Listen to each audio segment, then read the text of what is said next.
Purdy has his eyes open. And it's so obvious to watch, you know, and I know these things. These guys are all so close, really, when it comes to talent levels. They have to be. They wouldn't make it this far if they weren't. Well, Purdy was not supposed to be close to any of these in that group, and that's why the story is so remarkable. I know, but ultimately these guys are also athletically gifted that it comes down to your brain. And I think he found it out. And you can tell, I mean, I know these things can come back and haunt us, but I just feel like I watched a good bit of, I know it was only against a crippled Seattle team, but just the decision-making I find is just spot on. I have to say, it's not always just the design plays. It's like little things. It's just watching for second, third, fourth options and then picking the right ones. A lot of quarterbacks go through their entire career and never get there. We see it every week.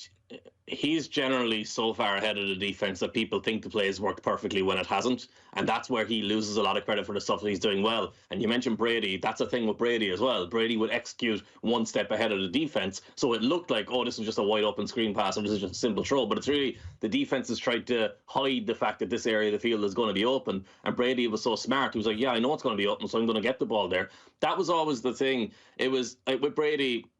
And look, I hate doing the Brady comparisons with these late-round quarterbacks because 99.9% of the time it's a nonsense comparison, but this is the one time it is actually making sense and it's actually logical.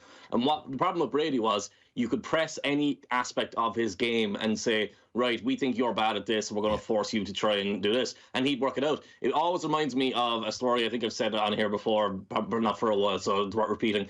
Kobe Bryant, years and years and years ago, a fan won a competition to play him in a game of horse. And the fans spent like a month or 3 months just working on long shots from the exact same spot and three-pointers and these difficult shots.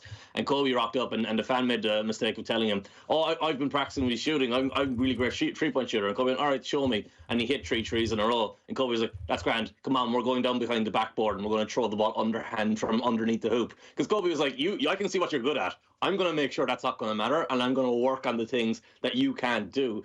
And that's what defenses in the NFL try to do. And they couldn't do it to Brady, and they can't do it to Purdy.